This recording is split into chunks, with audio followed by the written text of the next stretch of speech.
Welcome, church family and friends. Thank you for this opportunity. Can you hear me okay? Yeah. Okay. To share about my United Methodist Volunteer and mission trip to Kenya. Thank you for your enthusiastic and generous support of this trip. You all are such a huge part of the reason I have a story to tell today and pictures to share. It's because of your generosity that I was able to make this trip. Just a warning, I've never given a travel talk or shared slides. So this is my first go at it, and I hope I don't bore you.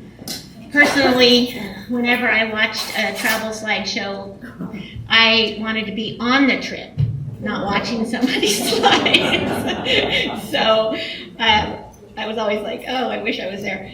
I'm hoping these slides will show you how things would be different now for the people of Kenya and for me without the support of my family, friends, and the people of the First United Methodist Church of Reading.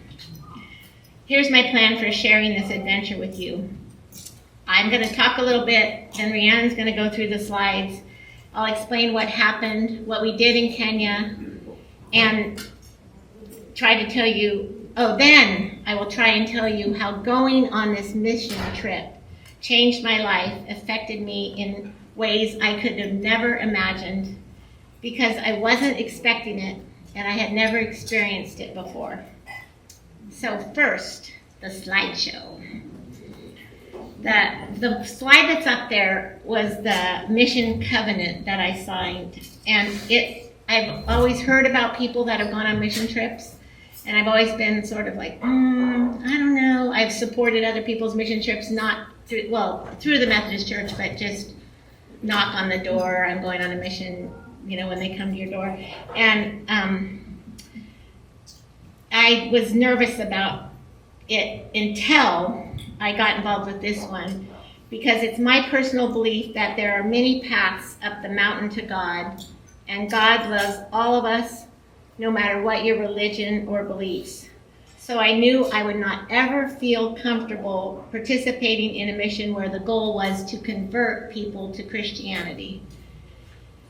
The United Methodist Volunteers and Mission Programs provide humanitarian aid to places around the world that have great need. A lot of United Methodist mission work has been centered around building and supporting hospitals and schools.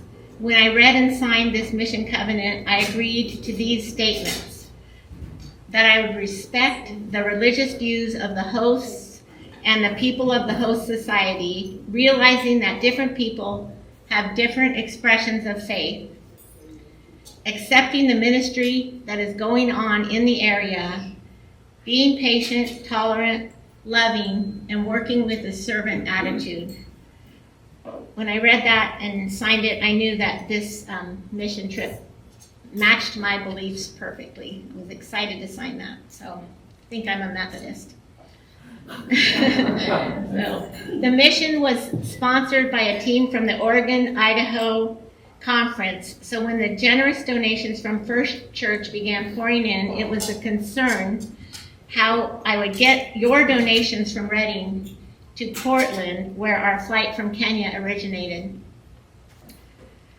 But luckily, my son lives in Portland, so it worked out perfectly. I packed up all of the donated school supplies and medical supplies that everybody brought in and mailed them to my son in Kenya. I packed them in regular sized boxes and to Portland, yeah, not to Kenya. There was no way to economically mail anything to Kenya.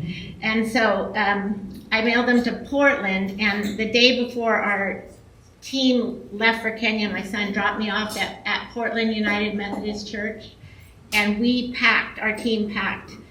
All team members got one 50-pound duffel bag to put their own personal gear in, and one 50-pound duffel bag to put supplies in. But we had too many supplies, so 4 of us packed 2 50-pound duffel bags and just made it work. And that was we got it all there, and it was a lot of stuff, but we had a lot of, it was easy. Actually, we were nervous, but it was easy because we'd get those carts and load them up. So I'm going to just show you the packing slides since you were such a big part of all this stuff. This is our day of packing. And then school supplies. There was so much stuff. This is just a partial little bit of what we had. I didn't. All the stuff you brought that went, and there's all the duffels.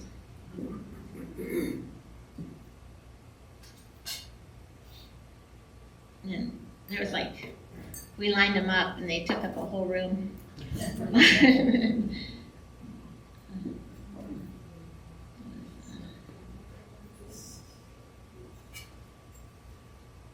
Oh, soccer balls. And those are soccer balls that never deflate, some of them, which I didn't even know existed, but it was really cool. How many pounds of supplies did you end up with? How many pounds? We all had, there was 16 people on the team, and we all had a 50-pound bag, and before we left, we had this little scale that you could hold, and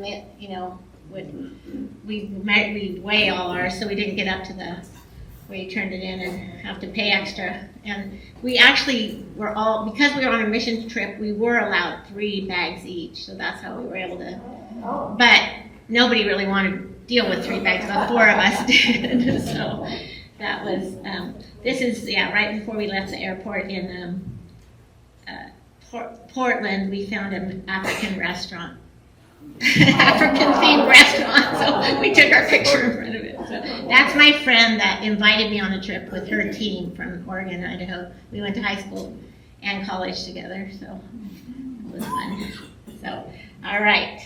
We landed in Nairobi after approximately 24 hours of travel and spent the night there. Early the next morning, we headed to Maua, where we met with Kathy Mann, a United Methodist Volunteer and Missions Coordinator who lives in Maua, on the hospital grounds at the Maua Hospital.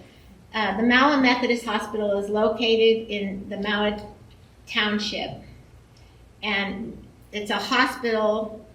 Kathy Mann is the United Methodist Mission Coordinator. 6 months out of the year she lives there, and the rest 3 months there, 3 months home, 3 months there, 3 months home.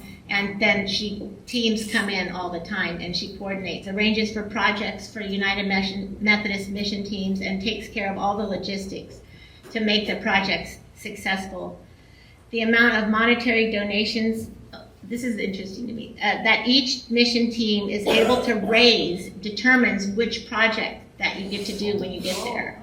So that it depends how much you raise, then she can add more projects for you. So we had a very successful fundraising campaign, they said a lot of it had to do with this team has gone on lots of missions. This was the 16th team mission for my team leaders, and they've kind of asked the same congregations over and over to support them, but we were a new congregation and really helped with the fundraising, so they were happy to have me.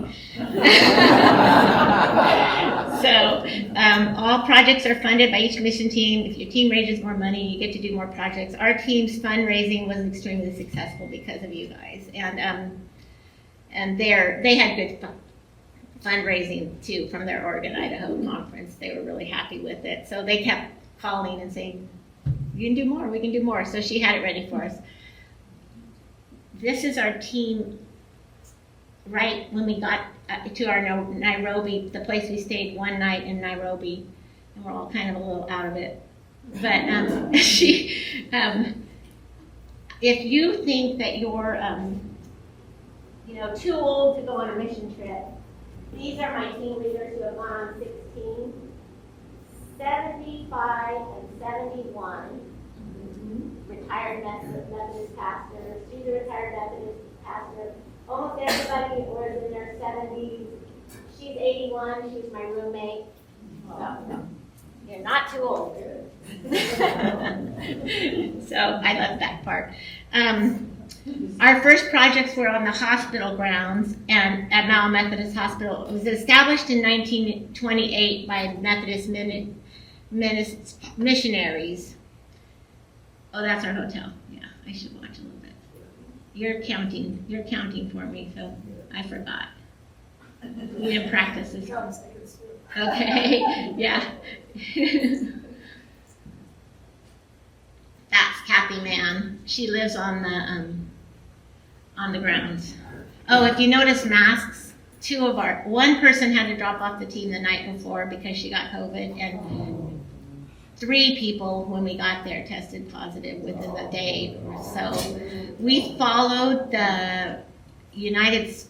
we followed what the Methodist mission group had laid out for missionaries who are gone with COVID. It was like, this is what you'll do if you end up on a mission and you have COVID. So it was all laid out for us. And we had to put masks on, but we could still continue things, especially if they were outdoors. So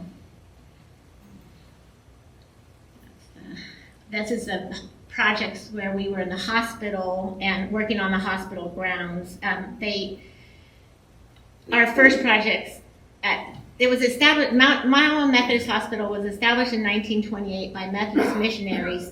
350 employee hospital, and it's funded mostly by different nonprofits. And when they gave us this job to paint, it's really hard to keep anything looking nice in that climate because it's tropical. And they said that if you have your building looks nicer, it's easier to get donations. It looks like you care about so they said, could you help us paint? And then we also worked in the garden. And those are coming up. They had a really cool, this is in the garden. And it really needed work, but we worked hard in there. It's hot. It was fun though. They showed us what to do. They like when they get mission teams because they get help, and they're so appreciative.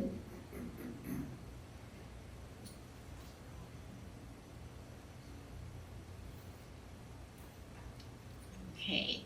From our home base in Maua, we drove a couple of hours to outlying villages and to help with other humanitarian needs. Many Kenyans live in the bush surrounding small villages and larger cities. The way they hold title to land is very different than in Western cultures, but I don't even really get this and we can't wrap our head around it, but if they are living on the land, it's considered their land. And they say all the land in Kenya is owned by Kenyans. That's sort of the culture there. So we used part of our donations to participate in a program for homeless Kenyans. For $6,000 our team was able to be part of a house building project where this project is in collaboration with Mount Methodist Hospital in Kenya. The house building project has built over 600 homes in the past 20 years. Your donations and the other churches paid for the cost of construction, materials, and some labor by local workers. And our mission team did part of the labor. And this project also provides fees for schooling past 8th grade. There's compulsory free public education in Kenya for everybody aged 3 through 8th grade, but there's only boarding schools mostly, no local neighborhood schools past 8th grade, and you have to pay to go to them. So when you get the house, when you say, yes, my team would like to build a house, a contractor group comes out, gets it all started, then your team can do some of the work, and then they also, through Mount Methodist Hospital, will provide fees for schooling past 8th grade and health insurance for the family on that piece of land. So, this was just amazing. And we had a house dedication ceremony at the end after the house was done, and the neighbors from the surrounding, they just live in the bush, so the surrounding bush brought presents for the people that got the house. They all had gifts for him, and they sang and they danced. And this family was twins that were 17 years old, had never lived in a house, just sort of like lean-to type wood leaned up against places. And the girl was really, the boy was a little shy, and the girl was super animated. The dad had some disabilities and had some like medical issues, and a grandma is who they lived with, and they got their house, and they were all really happy. And we were taking pictures, and they called the animated 17-year-old girl. They're really doing great in school, really smart, because Kathy Mann picked this home and worked with them at the beginning, and she told us all about him. She took us on a tour of her land, and they had a cow and a little place for rabbits, and she was so proud of it, her land, and so excited about the house. And then they were crying during the house building ceremony, so then we all were. The house dedication ceremony. They're both high-achieving students at school, and now they have health insurance and money for their schooling, so that was really good. There's the dedication. And they when they celebrate, they really sing and dance, and it's a party. Made me want more singing and dancing in church. So, sure. That's the girl that got the house. That's the dad and the daughter and son, and their deed to the property.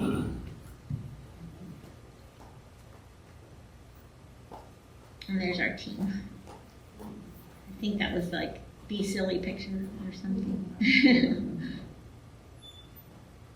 When we were taking the pictures, the girl said, "Come over here," and her grandma was sitting on a mat, and she wanted a picture of her grandma and her whole family, but the grandma couldn't get up, so we took a picture for that. It was nice. There's her showing us around the property. It's really pretty, actually. There. Oh, this I just doing for fun because we saw crazy motorcycles. China has filled up Kenya with little motorbikes, and people load them up. And this was a hay. Guess he was going somewhere with the hay.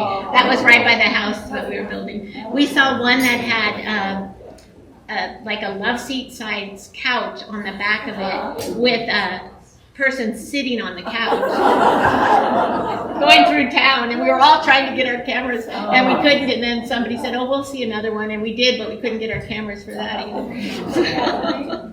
How much property goes with that house? Yeah, that's tricky, because it's just sort of, the neighbors are like on one side they were kind of close, there's a couple like you and then maybe like kind of a fenced in area, and then where they were, it was pretty steep, so it was just, open down there, but.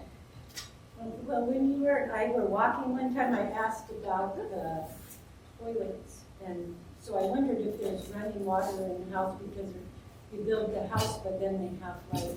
No, it's all outdoor, like all that stuff. Yeah, they still have to go out. The house is a 2-room house, just 2 rooms with a cement floor. I'm calling it a house, but you wouldn't think of it as a house. It's just cement floor with 2 rooms, but they were super happy because they could study inside. It has a door that locks. They've never had that. And the neighbors brought some mattresses. And instead of like a mat, they got like a real mattress. They brought them a new water thing to catch rainwater, because that's how they get their water, and all the plumbing is just in the, you go out in the woods type thing. Like there's no plumbing or any running water, just what they collect in their rain barrel things. Yeah, but they walk to school. They all go to school from out in the bush. They all come out and get on the road and walk, and it's amazing. And they're really serious about it, and then they don't go to school past 8th grade, and that's kind of a new thing. But they're even able to have compulsory education through 8th grade. As a former school teacher, tell us about your experience in the classroom. I'm coming to that. Oh, okay. That's coming up. And because of the water in Kenya, Kenyans have to boil all water before drinking. But unless you take deworming medication, almost all of the population pretty much has worms. And that's how my 81-year-old nurse that was my roommate said, that's pretty, she worked for the state, her husband worked for the State Department, and she lived all over in some really crazy, and raised her kids as her husband moved with the State Department embassies. And so, I said something like, and she's like, oh, that's how it is in most of the world. People have worms and they live with it. And I was just like, oh.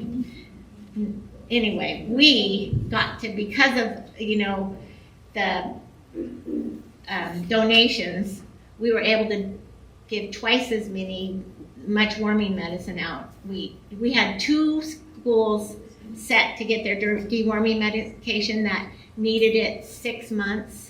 You get it every 6 months, and Kathy Mann has these schools in different areas. When the teams are coming that are 6 months out, they need theirs, and then you go to this one. So then the next team does somebody else's, and so these kids, we had 2, and then she had to scramble around and find a couple more schools that had never been dewormed because we had extra money, and so that was kind of fun. We went to schools that their kids had never known what it felt like to not have worms, pretty much. And she was really excited about that. So, just making sure. Oh yeah, if you have worms, approximately 60% of your calories that you eat go to feed the worms. So they all look thin over there, and it's because the worms are eating them. And so, that was another thing, that when we gave them out to the kids, we had a jar of the pills, and then we dumped one into the lid of the jar, and then somebody else, I was like the dum-dum girl, where I had the dum-dum sucker, and they'd take the pill off the lid, put it in their mouth, but we had to make sure they chewed it and swallowed it, and then opened and showed us a big chalky white mouth before we would give them their dum-dum. It was fun. And they were, their teachers and their administrators explained the whole, how it would work to them and how important it was that they chewed it up and swallowed it. And we had little 3-year-olds, and they would just so perfectly just chew it up and then open their mouth, and we hand them the sucker, and they just be so excited. And then the 7th and 8th graders, they were like everybody. They were like, we'd be like, open your mouth, and I was like, oh, just like at home, everywhere. So anyway, that was really exciting to go there and be able to do extra people, give extra worming medication. And then one of the things the teachers, I really loved going in and talking to the teachers, because they all spoke English really well, and about being a teacher and how it worked. And one of the teachers said that once you give them this deworming medication, they'll be bouncing off the walls. They are kind of lethargic when they have worms. And she was like, now they're going to be bouncing off the walls.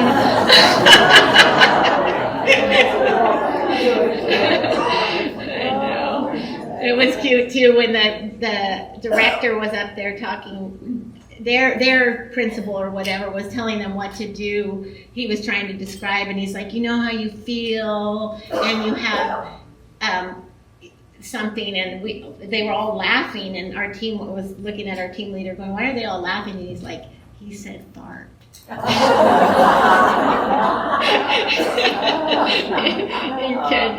So it's pretty, kids are pretty much the same all over the whole world. And then we also had all the donations, so we divided them up into duffels and delivered them when we went to the schools, and then that's coming up. You can see, I mean, that looks like not a huge amount, but they sit really, really, really close together and on top of each other and hang out really close. That's just the culture, and it's like, I think that was like 600 kids at that school.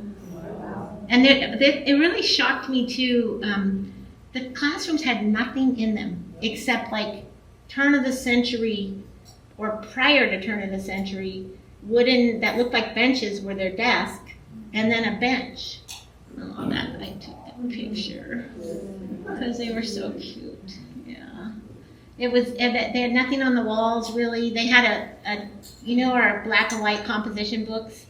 It was similar to that, but it was harder, thicker on both ends, and more paper, and a pencil. And that was all you pretty much saw in any classroom. So. Oh yeah, there you can kind of see. That's the I put that picture in because I was surprised that it was so old. It still works so. They're all working. They help make the lunch. They're there all day. They're there from 7:30 in the morning until 5 at night. They get there, just get lunch, and they walk 4 to 5 miles to get there.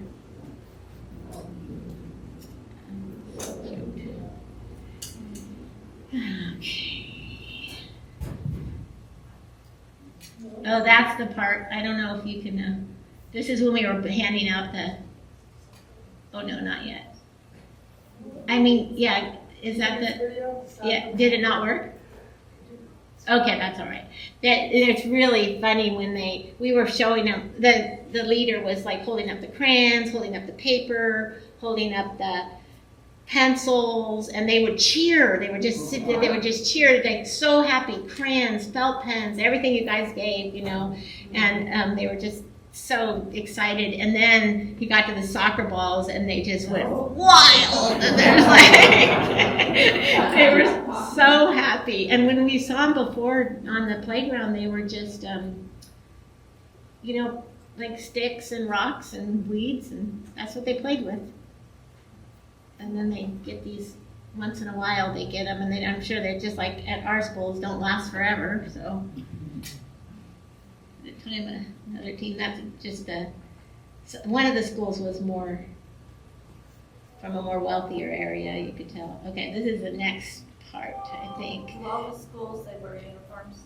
Yes, they are required to pay for their lunch or bring lunch, but they don't usually bring lunch. The parents donate a bag of rice or something that they grow at the beginning of the year for the first semester, and then the middle of the year for the next part. They have to give food, and then they also have to have a uniform, and then everything else. And the uniforms are just 2 colors, whatever 2 colors that are maybe white and 2 colors that school decides on, and then they just have to find something in those colors. That's the idea of the uniform. It's not, nobody's are the same, but they are the same 2 colors, shirt and bottoms. So, but you could tell some of them were, when you see them walking on the sides of the roads and stuff, home from school in the evening or to school, they were better, more, the uniforms are nicer, and so there were some schools in areas that had more money than others, it seemed like to me. We were out in the rural area. Oh, this is the next part. We're getting ready at Kathy Mann's house. We prepped for going to an on-site medical clinic. She is way out in the bush, where she had told them we would be there on a certain day, and they put signs up, and it just races through the community or the bush, and they walk into this where they're told that there's going to be a medical clinic there that day, and it's in conjunction with the United Methodist Hospital. And we made, at Kathy's home, we got these little envelopes and all different kinds of prescription medication she had, and then we would put like 28 pills in and say 14 days, and we'd write on it, take 1 in the morning, 1 in the evening, and for 14 days on these little envelopes for a bunch of like antibiotics or all the different types. But we wrote it in Kenya, in Swahili, so I don't really know what types were what. But we learned that, we had a little card that we'd copy on each envelope, and then that we took with us to the medical clinic, so we had to prep for that. And then they loaded us up really early in the morning. One morning, I think we got out there by 5 a.m. and got in the vans because it was a 2-hour drive out to the medical clinic. And we the hospital had all their stuff that they needed, and a doctor, a nurse practitioner, an ophthalmologist. I think there was just a nurse too, and then all this equipment, and we set it up in that first building that was there, and they used us sort of like doctor's staff. We checked people in, and it was really fun. And I did weighing and measuring, the moms were super excited to get their babies, like weighed and measured and stuff, and we put them on they'd put them on the scale and let them hold onto their fingers like a little 8-month-old, to try and get them.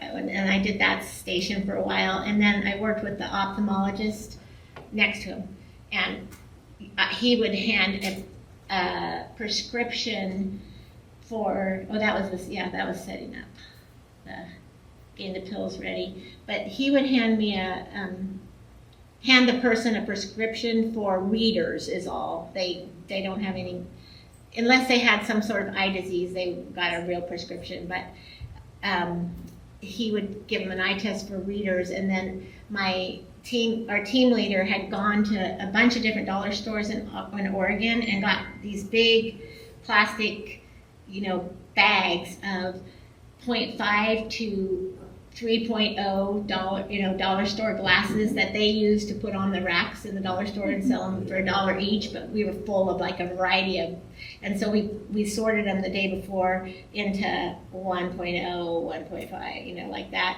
And then they'd come up with their slip of paper, and I'd hand them the right glasses and let them pick from a few out of the bag, and they didn't care at all. They didn't even, they were just happy to have them. And then they'd put them on, and I'd hand them the Bible or a book that would, we had children's books, and so they could see if it helped with the reading. And they were so happy to be able to see. It was super exciting. One time, or more than once, the women would go like this. They'd pantomime threading a needle and sewing because they needed it so much. They couldn't sew, and they couldn't thread their needles and they were just ecstatic when you handed them the glasses. And then one guy took he was being really fussy about the glasses, and he kept looking at the book and not knowing if it was quite right. And then he took out a phone, and I never seen anybody there with a phone. I never saw a TV the whole time I was in Kenya, where we were. And he put it on, put the glasses on, and he started crying. So then I started crying. He was so happy. So that was really fun. We did blood. We took blood pressure, gave him a medical record to take back again. When they try and do those clinics every 6 months if they can. The last time they were there in the same place, they sent 2 people. They took 2 people home in the vans with the team, not with my team, but back to Mal Medical Hospital for serious things that they found when they were at that clinic, and they said most likely saved their lives. So by giving them the checkup and going there, so serious stuff. We didn't get any really serious thing. My team leader kept saying there's going to be highs and lows when we're on this trip.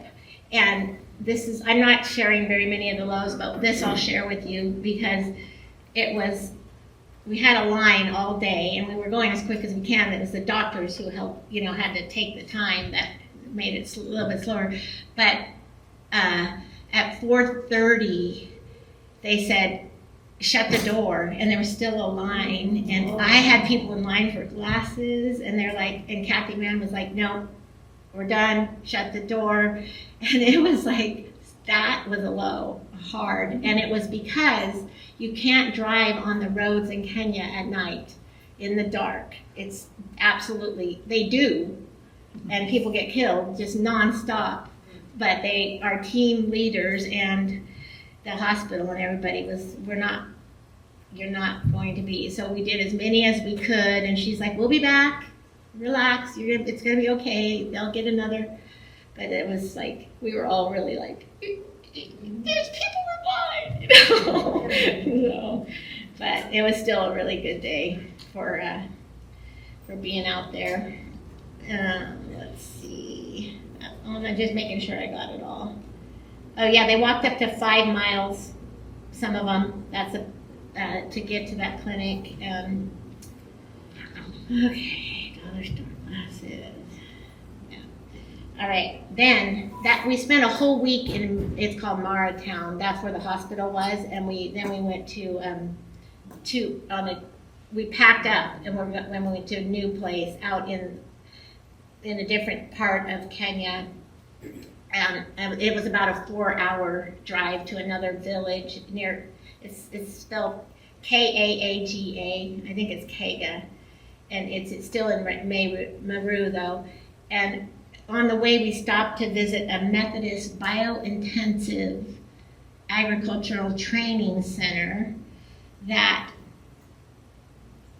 I had, like, sometimes when I see these slides, I'm like, well, that was my favorite part, but it's just like, they were all so amazing because this is set up to teach people, slow down on this for you, because I got to explain it, how to farm and raise livestock in a really small area. So they have a small area right where they live, and it's hilly and everything, and they can farm. And this is, I think in this picture, I can't remember, but I took him when he was standing in I measured it off, I paced it off, but it was about 6 feet wide, and, can you hear me okay? 27 feet long garden. And then, next slide. That's one of these, has the same amount of plants in it as what you just saw, the 6 feet wide and 27, and produces the same amount of food as that 6 feet wide, 27 feet long area. And I just was like, that's really cool. And there you can see them. So they teach that's how you do it.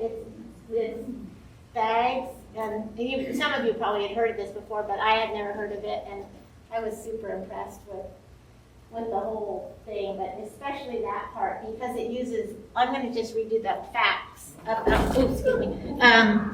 the facts about that garden. It shows horizontal flat gardening beds measuring 6 by 27 are growing the same amount of food. Oh, I'll watch that better. I'm gonna watch you. She set this all up so perfect too. Her and Rhiannon.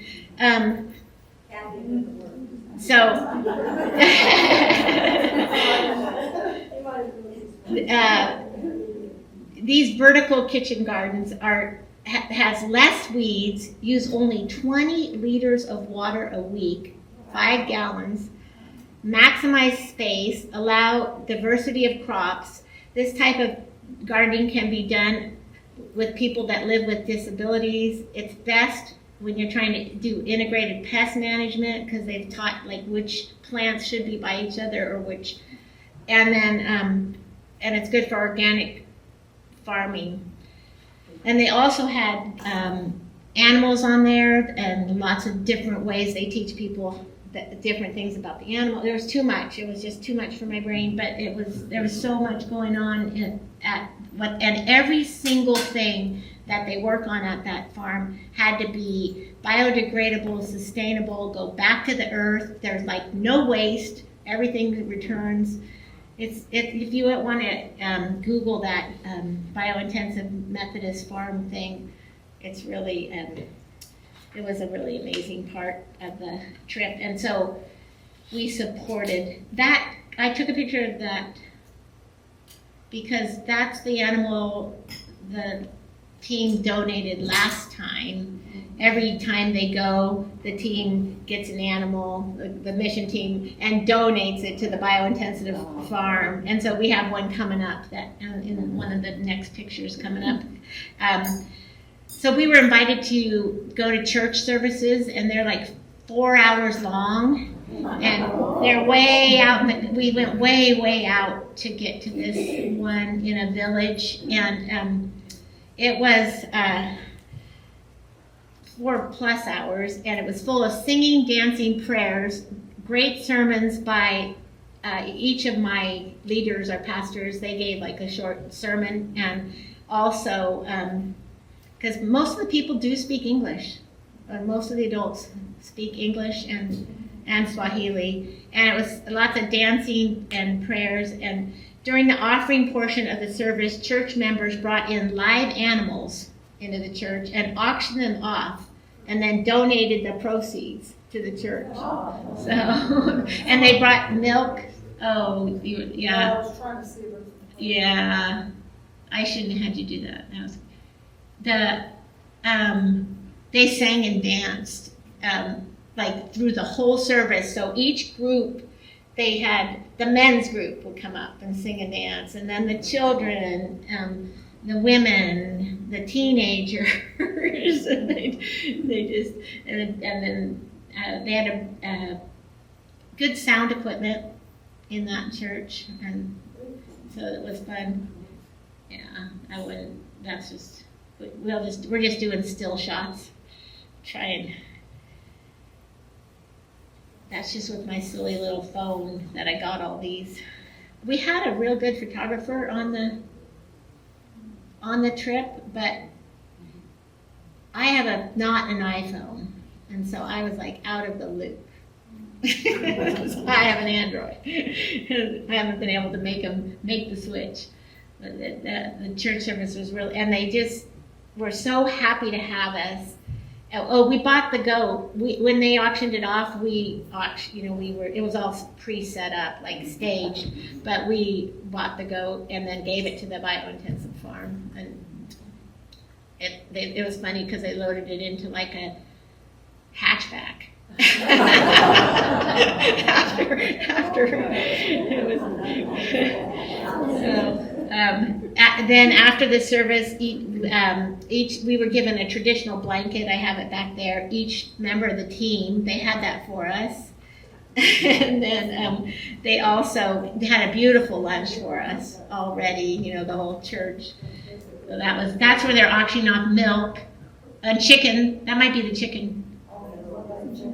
Yeah. Oh, okay. Oh, sorry.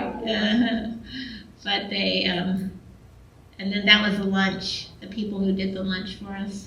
They had to, everybody had to, accommodate the fact that we had some COVID, so they had it set up that we had to move outside, and so, but that was, they were so, and there's my friend and her husband in their new blankets.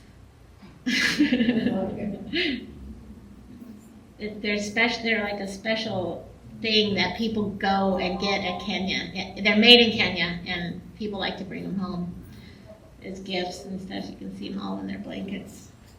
And so this church had it was an empty building when we were there, but before the pandemic, it had a medical clinic in that empty building that the church was supporting, and these mission teams had supported before.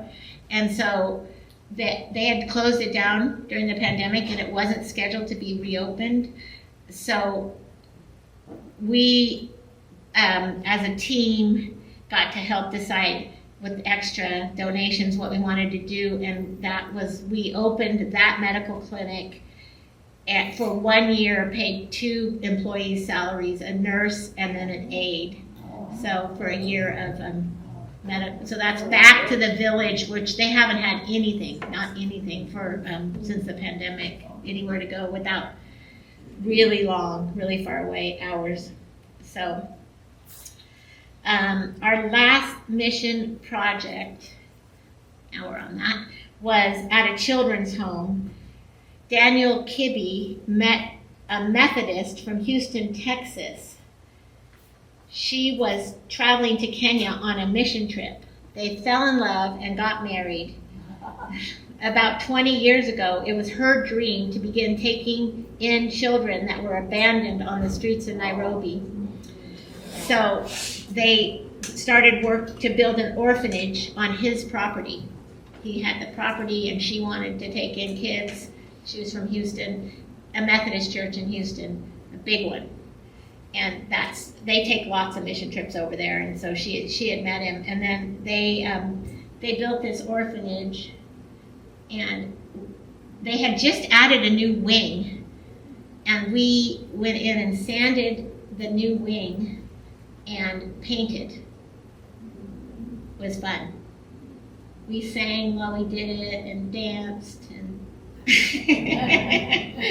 we had a lot of fun because by that time now we knew each other really well, and those are the latest 2 babies that arrived while we were there from the streets of Nairobi, and the Kenya laws, since Daniel opened his orphanage, the laws in Kenya have changed because he opened it like 22 years ago, and it's more like foster care, and because the law had changed, they weren't able to do an orphanage again or get funding for that. So he adopted all the kids, and he's the legal father of 52, only in Africa. So yeah, he's amazing. Oh, he was one of our drivers, like the leader of our vans that went around, and he was also he owns that. He met her because he owned a safari company, just a little one with like old Toyota trucks, and he met her because he took the Kenya, her mission team on a safari trip, and then they fell in love, and then started the whole thing. She actually died of cancer a little bit ago, and he met somebody else now, and that was because it's been 5 years or something, and so he was amazing, and we were with him through the whole thing. He was our head of our drivers, and this is we did a vacation Bible school type thing for the kids. It was weird because they were gone all day. All we had was the babies because they were at school, and they left. And they left like before we had finished breakfast, and they didn't come back till dinner time. So we only, just the little ones that couldn't go to school were there. But when they came back, they gave them their shower. My girlfriend worked for Bend Parks and Rec in Oregon, and she had a soccer jersey for each one. We put them all in their soccer jerseys, and then we did a really great program about, I think it was great. He's got the whole world in his hands, and we used like globes and we gave him each a beach ball with the world globe, and talked about America and Kenya and how it was fun. Sang songs and did art projects with them, and acted out a play for them. And they're doing their art project. They're so cute. They could not speak English that well. But the older ones a little bit. And then their teachers and their caretakers spoke really, really good English. So, and this is it worked. They did this. So we did this big program. Then they put on like a half an hour show for us Yeah, all different, they were dancing and singing, and it went on and on and on. I kept thinking it was just going to be like one song. But it was great. It was really well done. The teacher said, "We have something for you," and then it was really fun. So I'm sure I got this. Yeah, sanding and painting that wing. And then also there was right now all these kids walked 4 miles to get to their nearest school with their caretakers in the morning and 4 miles home. So Daniel has been trying to get a more, a school built that's closer to the orphanage. And they started on it, and they do have some public funding for it now. And there's a picture, I think we might have already seen it, I might have had it in the beginning, but it's where we went by and saw the school, and then we donated to that too, to get that going and help with the school that would be closer, so they don't have to walk so far, but they're in good shape. Yeah. They seem like that wasn't hard for them. And then these last slides coming up, I just threw these in. Oh, that's my friend in our art project. We were in charge of getting that all set up, so we had fun with that. And these I threw in because at the end, I was just getting like all attached to everybody, and I wanted pictures of my new friends. So those are some kids of one of the people that was helping us a lot. She brought and that was just an amazing person at our first hotel she took care of us and put up with all our COVID and was super loving. Everybody was. They were amazingly kind and loving. And there's my team leader, and that woman she's with has a story that's unbelievable. Like living on the street as a child and, just hard lives. Has her own business now. They're grateful when we come and happy to have us and have our help, and it makes me grateful for, we have so much compared to what they have, and they're so happy. Oh, so, let's see. Okay, I just drew those slides. Now, Daniel and his team of drivers were with our team, our mission team, the entire 3 weeks. They drove us to all the projects and told us Kenyan stories and history. They were so kind and patient and loving. At the end of the mission, Daniel's team took us to the Masai Mara for a couple days of safari. And it was funny because it was all these really fancy safari companies, and we had been driving around these like 1970 Toyota, and they were the best trucks. They are amazing. Nobody could go in the mud, and we just went through the mud and up hills. We saw one that was all the way tipped over, and sometimes it felt like we were going to tip over, but we never tipped over. And I liked having the walls, like some of them were open. So he took us out there, showed us all the animals that you could imagine, like just so beautiful. And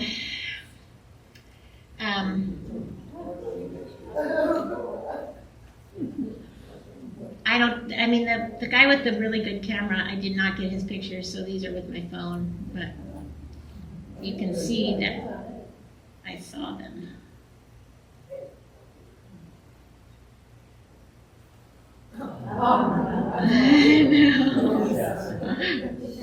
You're that close? No, well, yeah, kind of. It's like from here to the screen. But we were enclosed in vans, and there's really strict rules there, and there's lots of game wardens in Kenya. They're really on top of it, and the rules are you can get on the road at 6:30 a.m. and you have to be off the property by 7:30 p.m. And there's really big fines, lose your license to be able to do that, to go out there. So they all pretty much follow it, and because they're really strict, and lots of game wardens. We saw lots of game wardens, so that made me happy. Oh, they were in a drought, a really bad 4-year drought, even up in where I was, and they got rain after we came home, and they emailed us that they got the first real good rain in 4 years. I know. There's a giraffe. Daniel was my driver on that day, and he saw these.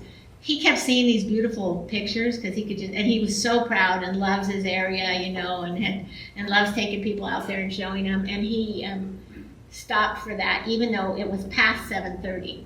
Oh. That's why we got the sunset. It's supposed to be off there by sunset.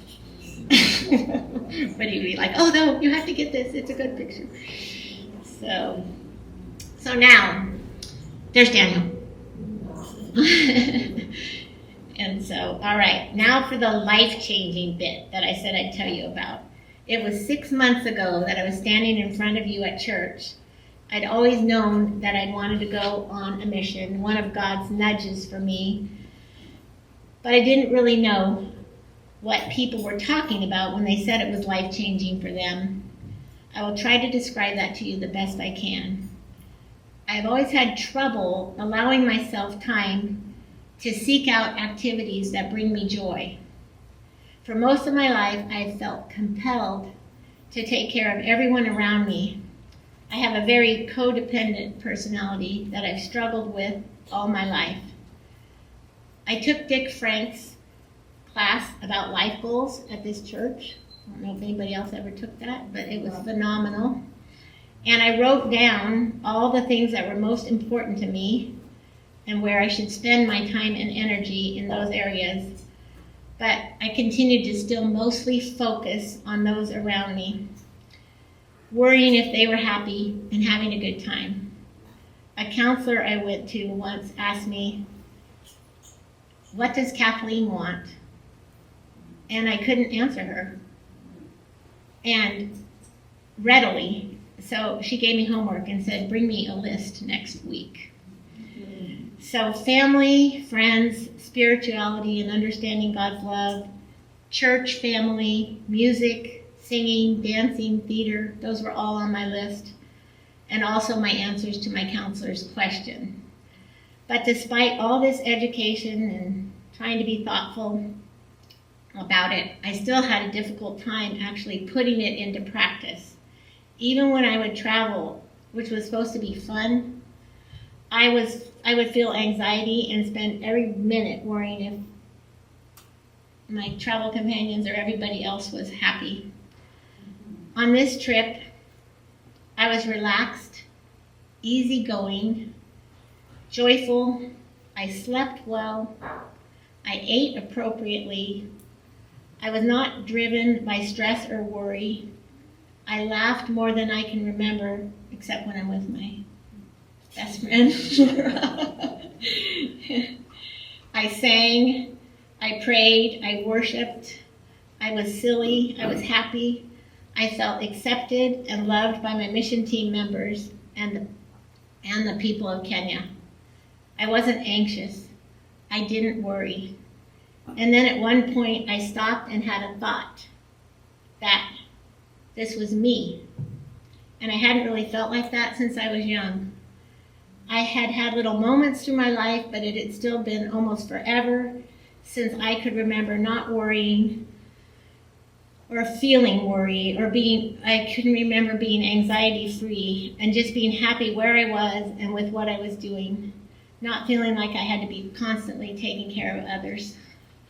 I think this change started with the love and acceptance and excitement I felt when I shared the news with all of you about my opportunity to be part of this mission trip. I remember being worried about speaking in front and asking for donations, and it was the opposite. It was like people were happy and wanting to give donations, and I didn't expect that, and that was starting.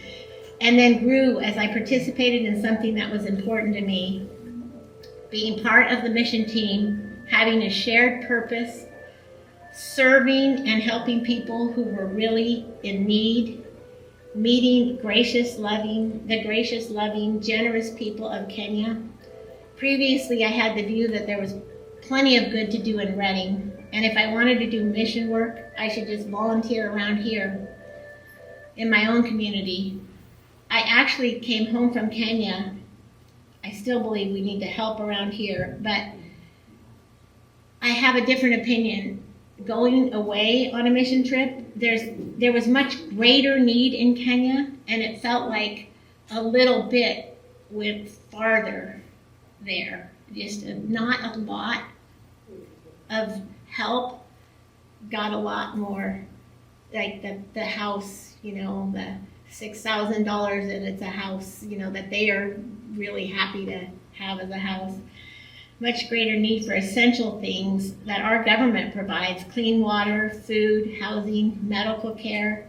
I know there's still a lot of people in Kenya that desperately need basic things.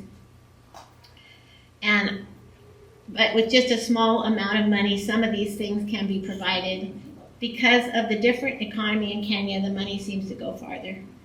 And of course, the most life-changing and best part of the trip for me was the people. The people I will never ever forget on my team: Jim and Sue, the team leaders, my roommate who was a nurse all her life and raised her family in embassies all over the world, and told me stories about Florence Nightingale as we laid in bed, our own beds. And she knew every single detail of that woman's life. She's like a Florence Nightingale expert. So my high school and college friend who had been on this trip 2 previous times was so excited to share the whole experience with me. She just lit up every time she showed me something that was, or we did something together. The people of Kenya, who were also extremely gracious, kind, loving, fun, generous, full of smiles and laughter, and dancing and singing and joy. I heard Bill Sagal say years ago, we're in big trouble when we are not enjoying and embracing life. We have a basic freedom to shape our own lives. We need balance in life, carrying responsibilities, but also leaving room for enjoyment. Finally, I didn't just think about it, I got it. And I thank you for your support and your love.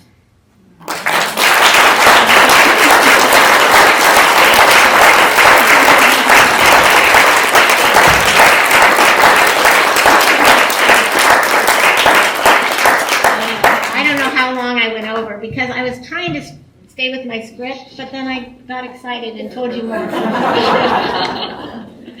So thanks for listening. I appreciate it.